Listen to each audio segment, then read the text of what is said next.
गोपस्त्रे परिवेष्टितो विजयते गोपालचूडामणि फूलेन्दि वरकान्तिमिन्दुवदनं वरहावतां सप्रियं श्रीवत्सं कमुदर कौस्तुभधरं पीताम्बर सुन्दरं गोपीनां नयनचर्चिततनुं गोगोपसाङ्गावृतं गोविन्दं कलवेणुवदन परं दिव्याङ्गभूषं भजे त्वमेव माता च पिता त्वमेव बन्धुश्च सखा त्वमेव विद्या द्रविणं त्वमेव सर्वं मम देव।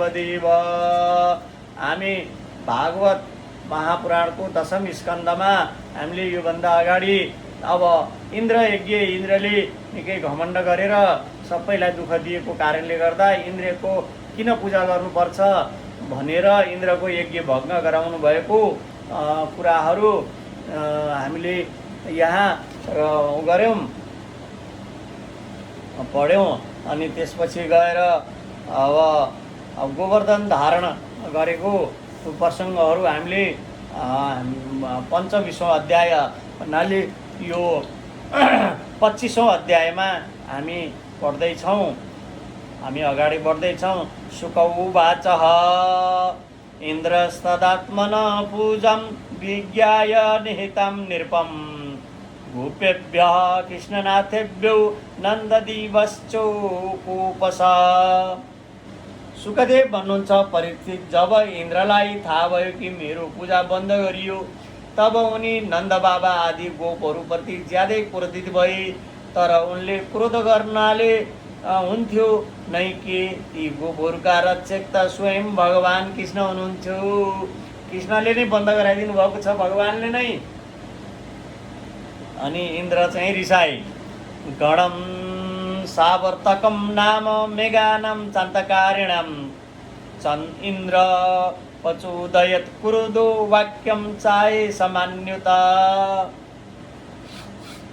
इन्द्रलाई आफ्नो पदको ठुलो घमण्ड थियो। उनी ठान्दथे कि म नै त्रैलोक्यको ईश्वर हुँ। उनले रिसले तिरमिराएर प्रलय गराउने मेघहरूको सार्वतक नामक गणलाई वज्रमाथि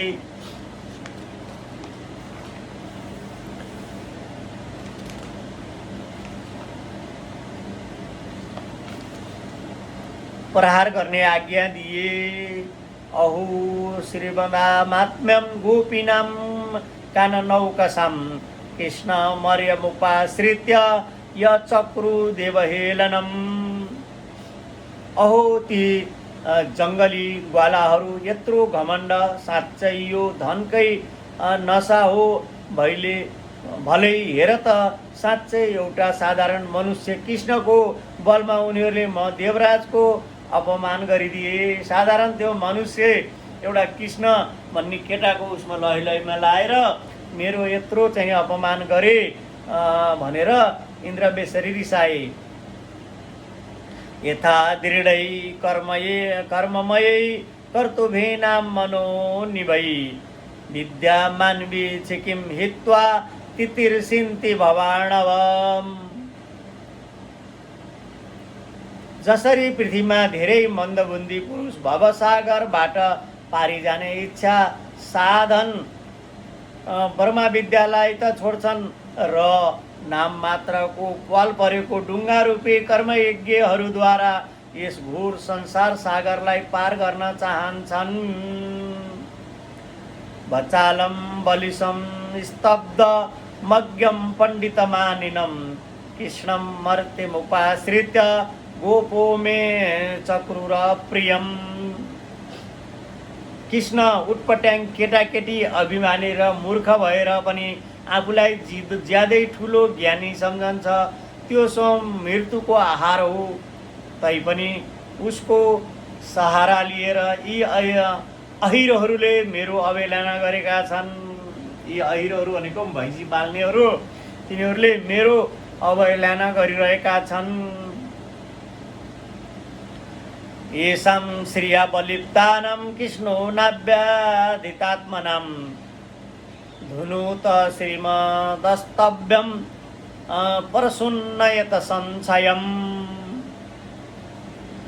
एक त यसै पनि धनको नाश नसामा चुर भइरहेका थिए, अर्को श्रीकृष्णले यिनीहरूलाई उचालिदिए।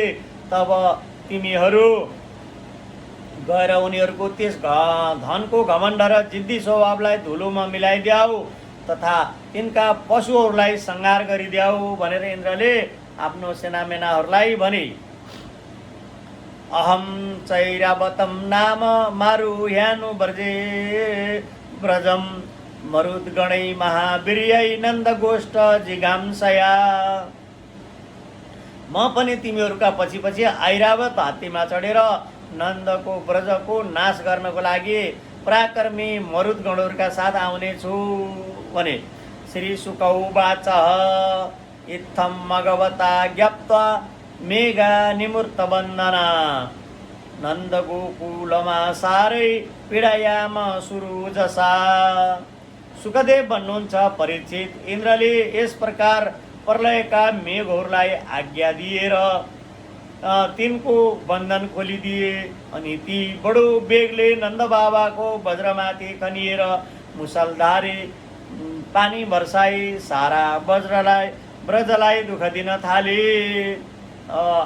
इन्द्र भनेका त जलका देवता, इन्द्रलाई उनका यी बादल मेघ नै उनका सेना हुन्।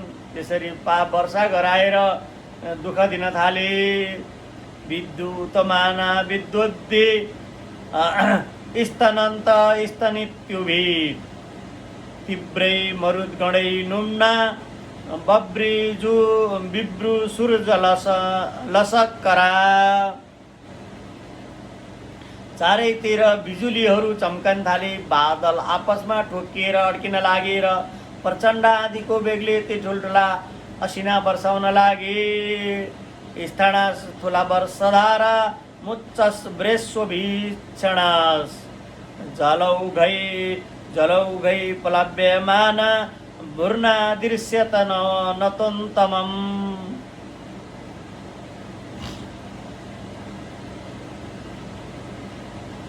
यस प्रकार जब दलदल बादल बारम्बार आएर खम्बा समान मोटो मोटो धारा खसाल्न लागे, तब वज्र भूमिको कुना काप्चा जलमग्न भएर कहाँ होचो छ कहाँ अग्लो यसको थाहा पत्तो पाउन समेत कठिन भयो। अत्यासारातिवातेन पशवो जातवेपना गोप गोप्यश्च सीतार्ता गोविन्दम शरणम यियु। इस प्रकार मुसलधारे वर्षा तथा वृद्धि बतासको बेगले जब एक एक पशु थुरथुर काम्न लागे, ग्वाला र ग्वालिनीहरू पनि चिसोले कोमारले अत्यन्त व्याकुल भए, तब ती सबै भगवान श्रीकृष्णको शरणमा गए। शिर सुताश्चकायेन प्रच्छाद्या सरपीडिता वेपमान भगवत पदमूलमुपायु। मुसलधारे वर्षाले सताइएका कारण सबैले आफ्ना आफ्नो शिर र बच्चाहरूलाई कुटुमुटु पारेर आफ्नो शरीर ढाकेर थरथर काम्दै भगवानको चरण शरणमा पुगे।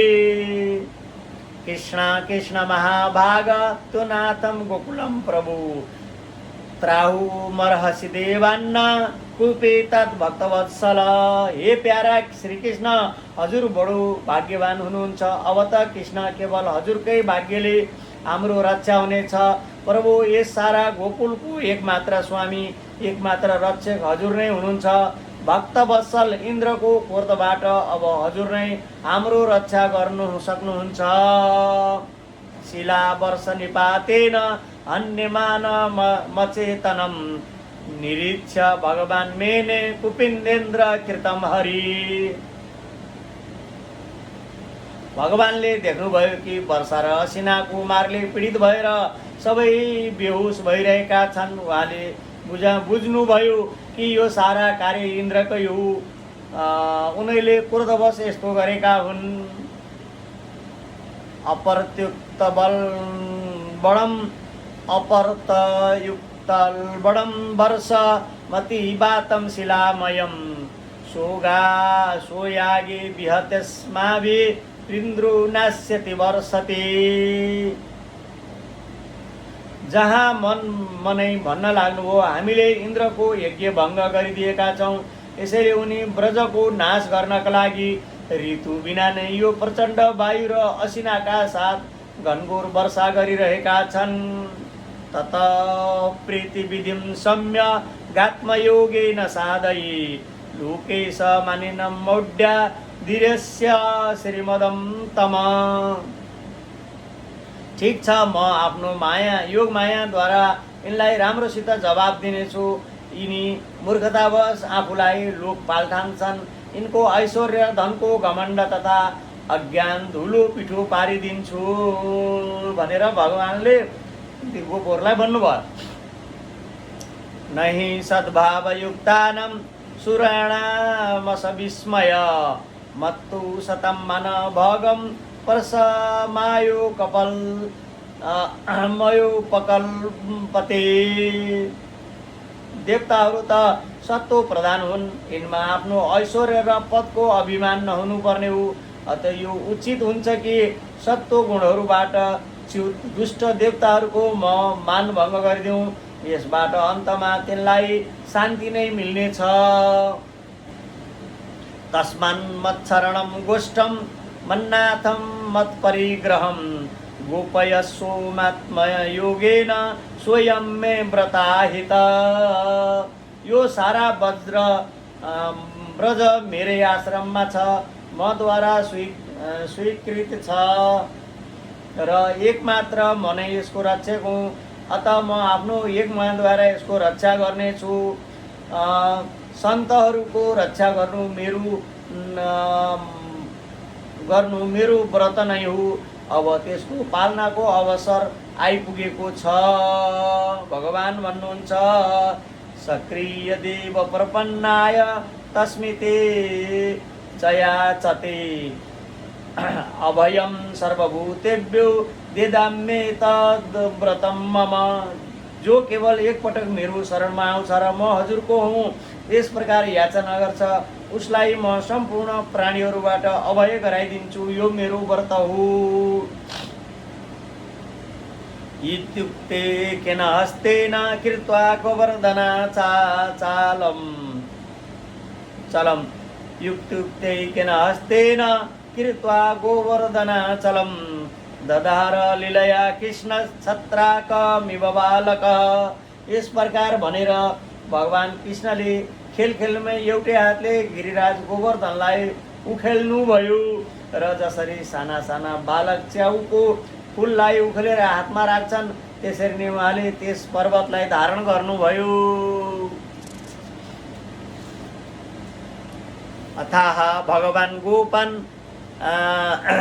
यम्ब तात ब्रजौकस यथोपजु संविशत गिरिगर्त सगोधना। यसपछि भगवानले गोपहरूसित भन्नुभयो, माता पिता तथा ब्रजवासीहरू, तपाईँहरू आफ्ना गाईहरू र सबै सामग्रीहरू साथ यस पर्वतको खाडलमा आएर आरामले बस्नुहोस्।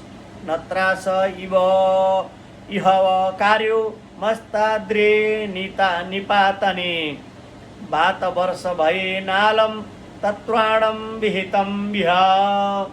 हेर्नुहोस्, तपाईँहरू यस्तो शङ्का नगर्नुहोस् कि मेरो हातबाट यो पर्वत खस्नेछ, यसरी शङ्का नमान्नुहोस्। तपाईँहरू कति पनि नडराउनुहोस्। यस आधी पानीको डरबाट बचाउनको लागि नै मैले यो युक्ति रचेको हुँ। तथा निर्विवशु गतम कृष्ण स्वासितमानसा यथावकाशं साधना सब्रज सोपजीविन।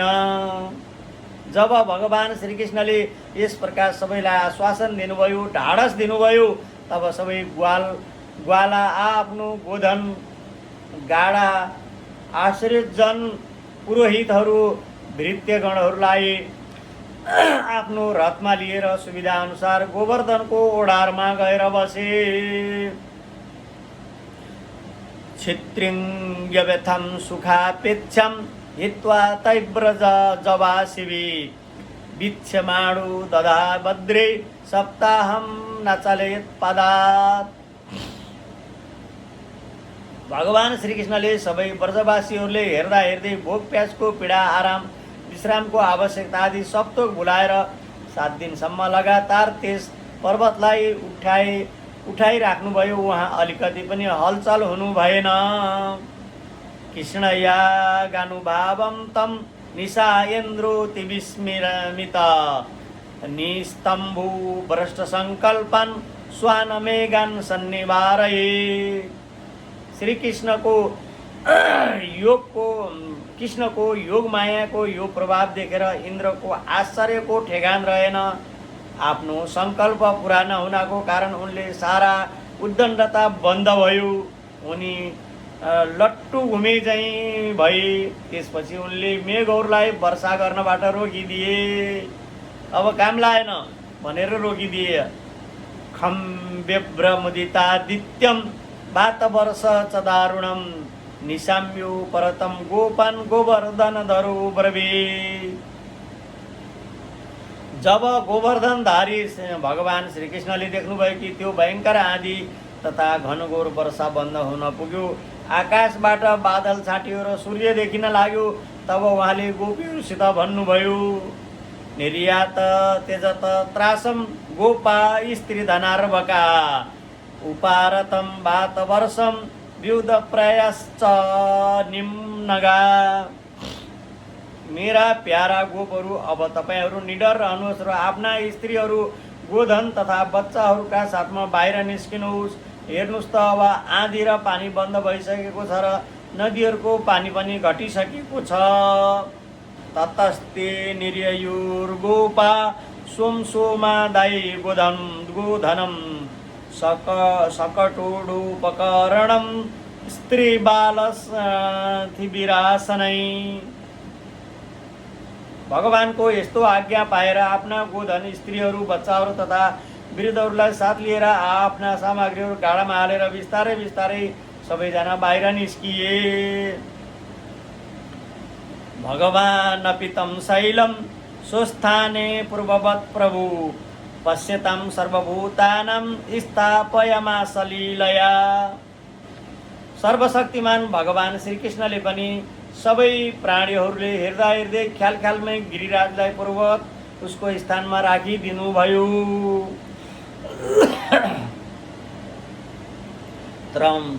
तं प्रेम मेघान्निभृता व्रजौ कसु यथा समीयु परिरम्भणा दिवि गोप्यश्च सस्नेह मपूजयन् मुदा अध्यक्ष तद्भियुजु सदाशिषा। ब्रजवासीहरूका हृदय प्रेमको आवेगले भरिएको थियो। पर्वतलाई राख्नासाथ उनीहरू भगवान कृष्णलाई दौडेर आए। कृष्ण कहाँ दौडेर आए। कोही उहाँलाई हृदयमा लगाउने र कोही चुम्न थाले। सबैले उहाँको सत्कार गरे। ठुला पाका गोपीहरूको बडो आनन्द र स्नेहपूर्वक दही, अक्षता, जल आदिको ले उहाँको मङ्गल तिलक पूजा गरे र उन्मुक्त हृदयले शुभ आशीर्वाद दिए। यशोदा रोहिणी नन्दु रामश्च बलिनाम्बर कृष्णा मालिङ्गय युयु जुराशिष स्नेहकातरा। यशोदा रानी, रोहिणी, नन्द बाबा र बलवानहरूमा श्रेष्ठ बलरामले स्नेहतोर भएर श्रीकृष्णलाई हृदयमा लगाए तथा आशीर्वाद दिए।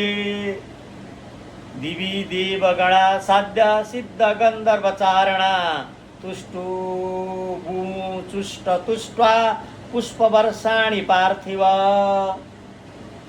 परीक्षित, त्यस समय आकाशमा स्थित देवता, साध्य, सिद्ध, गन्धर्व तथा चरण आदि प्रसन्न भएर भगवानको स्तुति गर्दै उहाँमाथि फुलहरूको वर्षा गर्न लागे।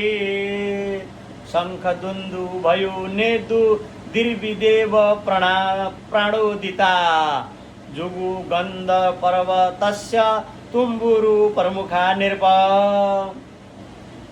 राजन, स्वर्गमा देवताहरू शङ्ख र नौमती बजाउन लागे। तुम्बुरु आदि गन्धर्वराज भगवानका मधुर लीलाको गान गर्न लागे।